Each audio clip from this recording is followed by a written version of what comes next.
us and God's presence with us. All the history in this passage with King Uzziah's death points to continued oppression and difficult days for the Hebrew people as they lived under Assyrian domination. Prophets now regularly address the political issues facing the king and his country, which brings to mind some folks who criticized me this week for being political. And I want to say, look to the prophets. They were always out in the streets, as was this guy named Jesus. They were always challenging political oppression and things that weren't unfair, injustice going on around them.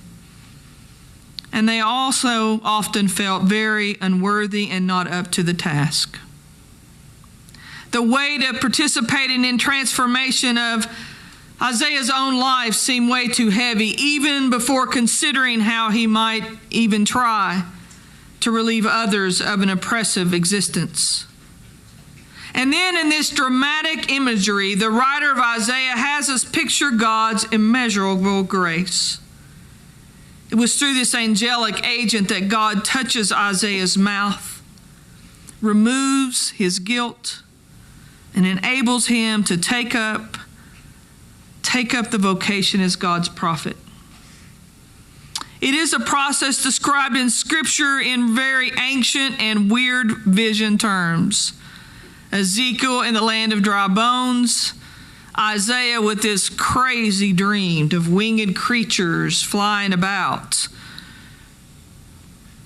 Growing up, I don't know about you, but growing up, I heard a lot of conservative theology.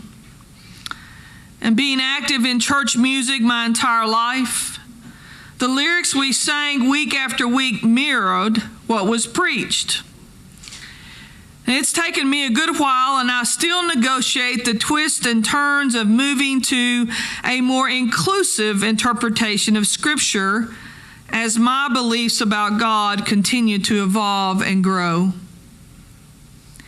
It seemed to be such an odd cycle in my own faith journey. For the older I get, the truth is, the more questions about faith I have. And yet, the more certain I become of God's realness and God's presence. It is that tension that we all live in. As I have studied and now offer with you a reflection on this image in Isaiah's prophecy, I remember a particular hymn we sung a lot as I was growing up. You know, those old hymns are a thing of the past in lots of places.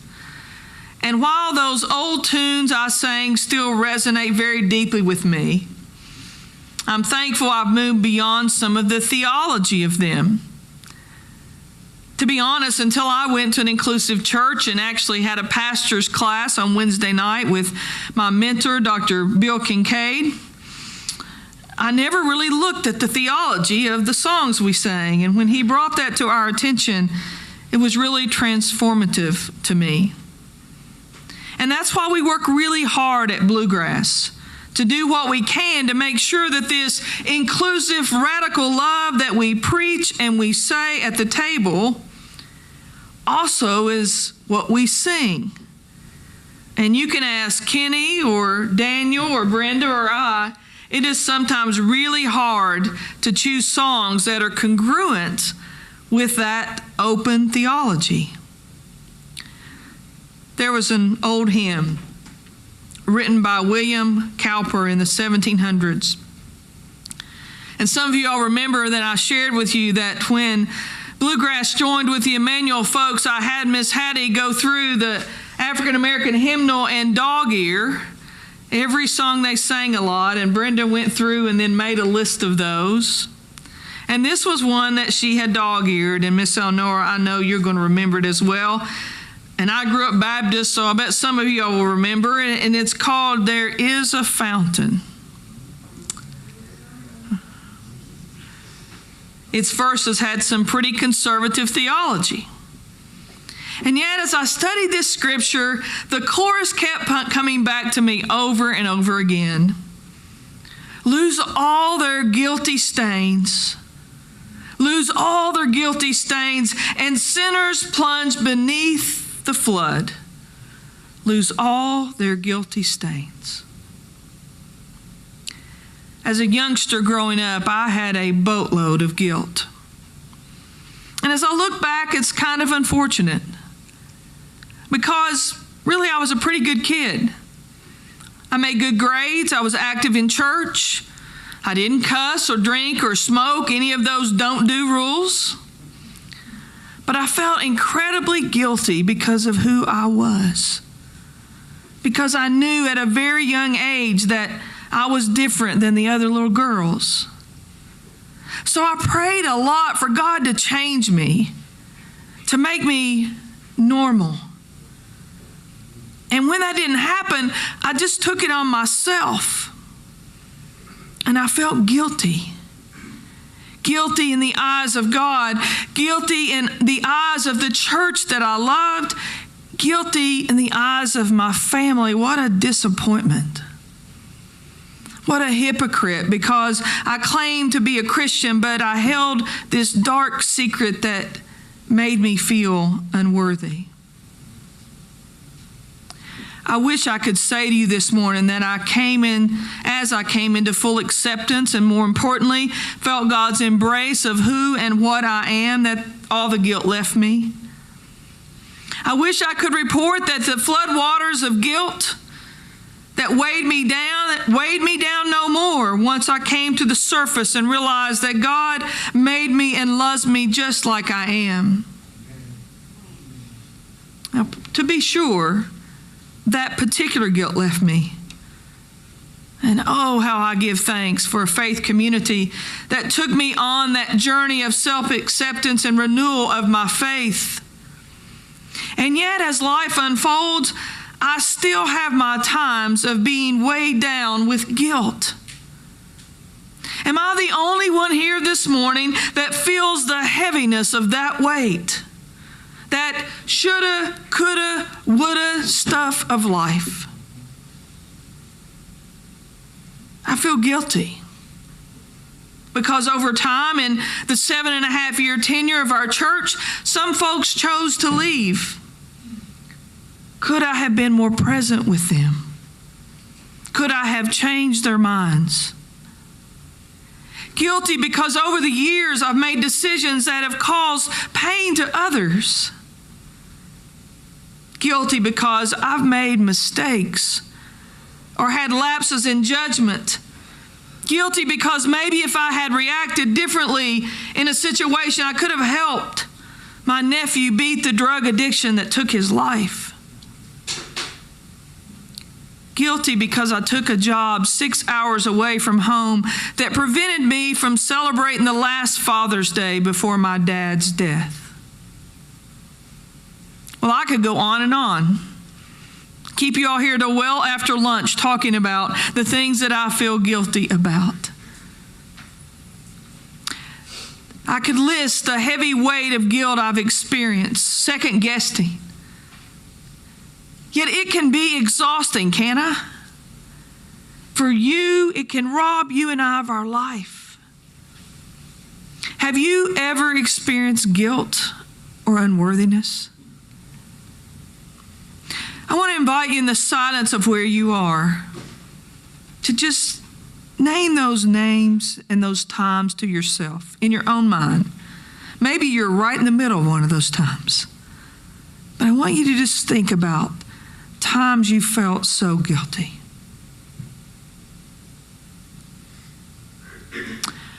Isaiah was just like us, friends. Did you hear the scripture when Isaiah said, "Woe is me, I am lost"?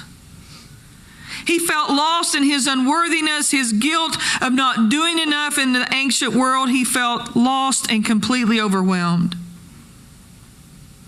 And then watch this, in this strange, weird vision that we're really apt to skip over in Scripture. In the midst of all this turmoil, Isaiah senses the presence of God. It's weirdly described, but listen to the beauty of this, friends. Then one of the seraphs flew to me, holding a live coal that had been taken from the altar, from God, And then the seraph touched my mouth with it and said, now that this has touched your lips, now that God has come into your presence, your guilt has departed and your sin is blotted out. Wow. Lose all your guilty stains. Lose all your guilty stains. And sinners plunge beneath the flood. Lose all your guilty stains.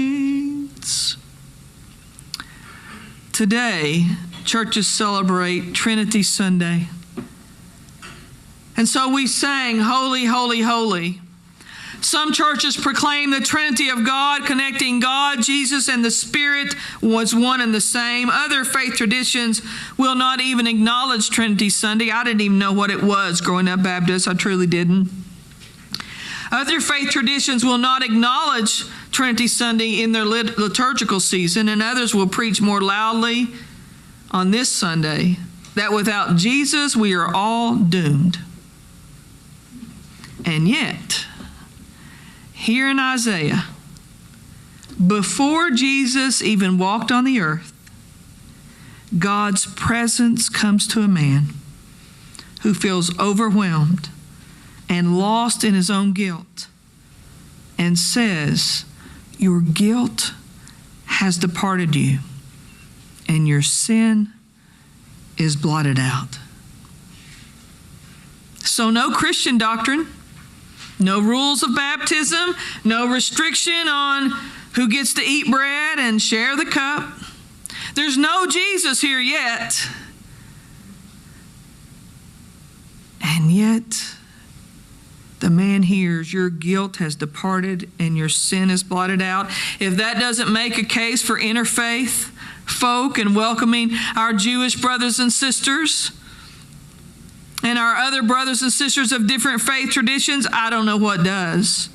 You see, friends, it's not the ritual or even what some churches hold as sacrament that transforms us. It is the presence of God touching our lives. Yeah. Amen. That's what forgives us. And that's what sends us on our way. And I can loudly sing, holy, holy, holy to that all day long. You see, as we read on, until Isaiah experienced and accepted God's grace and forgiveness, he was so weighed down he couldn't live into God's call for his life. Listen now. Guilt will do that to us. It can immobilize us. Because we spend over and over again our regrets and our refusal to let go of mistakes. Hear me now. Our refusal to let go of mistakes. And it's such a waste of our time and energy. Life moves on and calls us forward to forgive ourselves, to forgive others.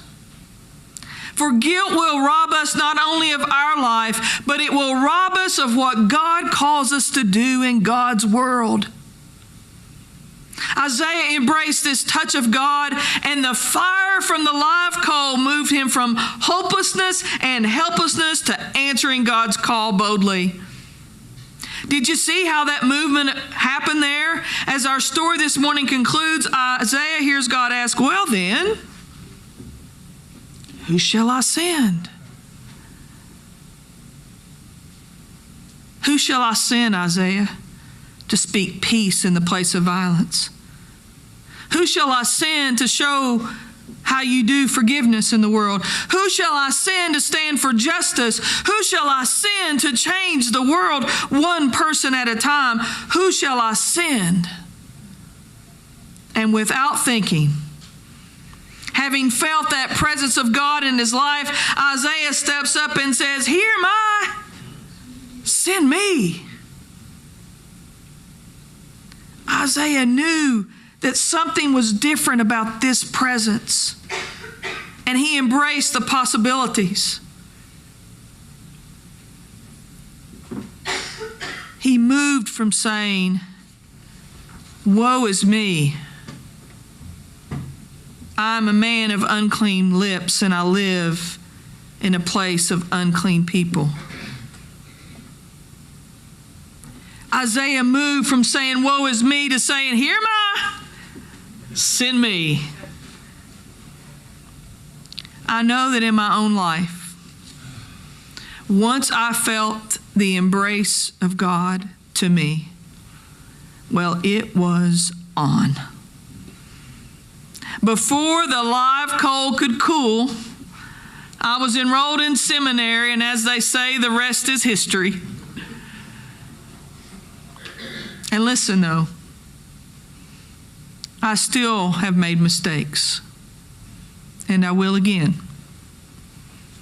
I still have made decisions that have hurt people, and unfortunately I will again.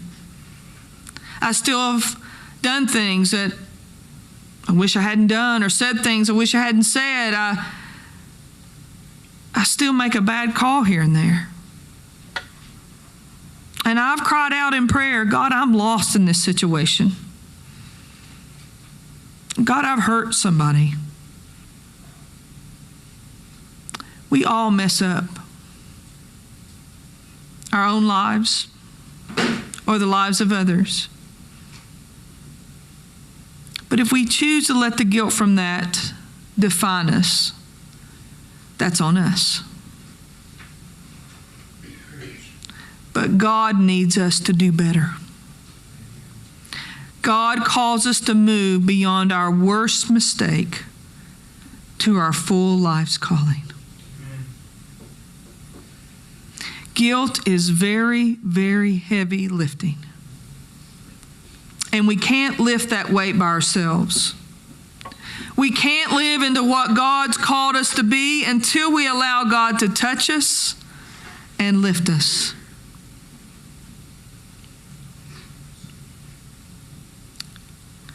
Lose all their guilty stains. Lose all of our guilty stains. Ever so faintly might we hear God asking,